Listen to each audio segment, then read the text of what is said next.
They've been stuck at 12 gigs for 4 years, and now it finally looks like Samsung's ready to break the cycle.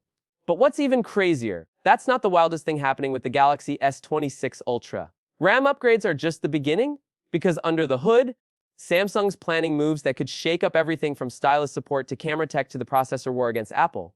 Buckle up, we've got a lot to unpack. Welcome back, viewers. Sam here. If you love diving into juicy Galaxy leaks and future tech twists, give this video a like, hit subscribe, and let's ride into the world of Samsung's next big thing.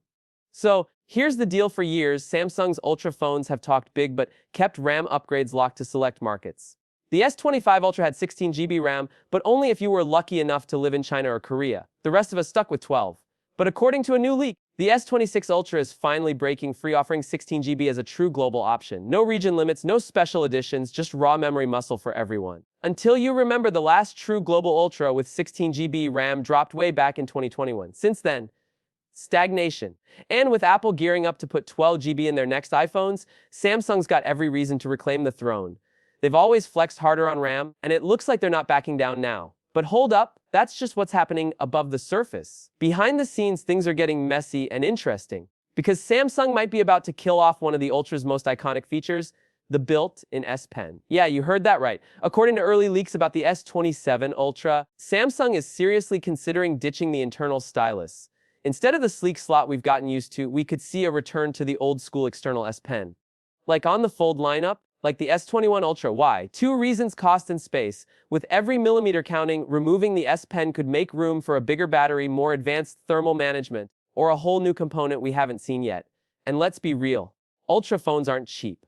Cutting internal components like the stylus saves money, or at least helps Samsung avoid jacking up prices again. But fans aren't exactly thrilled. Polls are already out, and the message is clear: don't mess with the stylus. Whether Samsung listens, that's still up in the air. Meanwhile, the Fold 7 stylus story took an even stranger turn. A rumored new S Pen, one that didn't need a digitizer, has reportedly been cancelled. Why? Because the Fold 7, which borrows a lot from the Z Fold SE, skips the digitizer to keep things razor thin.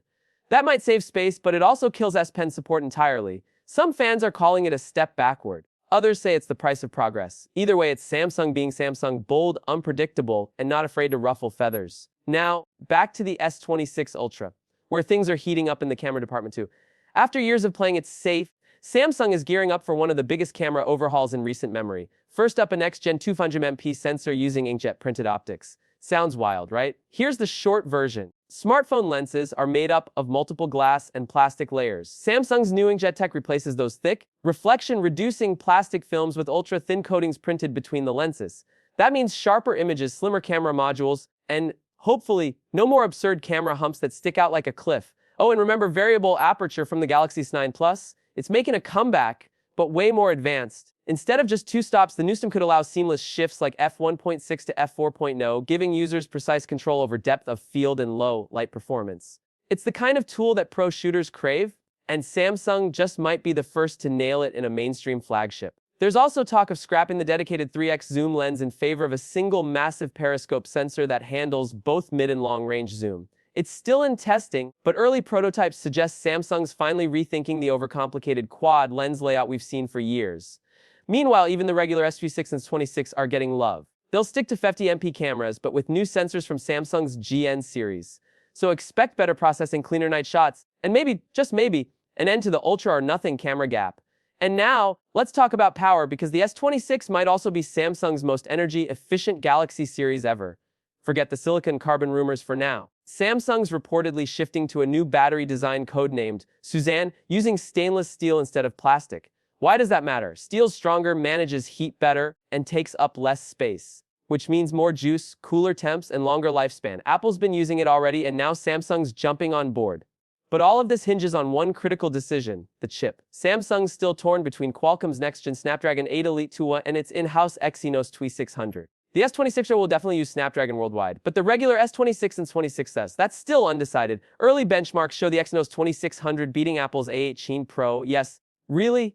And it's being built on Samsung's cutting-edge SungMGA tech. But the real battle is with Apple's A19, which will drop around the same time, and Samsung still has to solve its old nemesis, chip yield. If they can't produce enough Exynos chips with at least 67% success, we might see another Snapdragon-only lineup.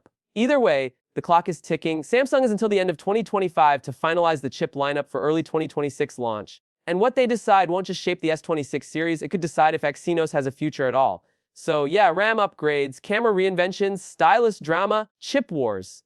This is easily one of the most exciting Galaxy shakeups in years. Which feature are you most hyped for? Drop your take in the comments, and I'll see you in the next one. Until then,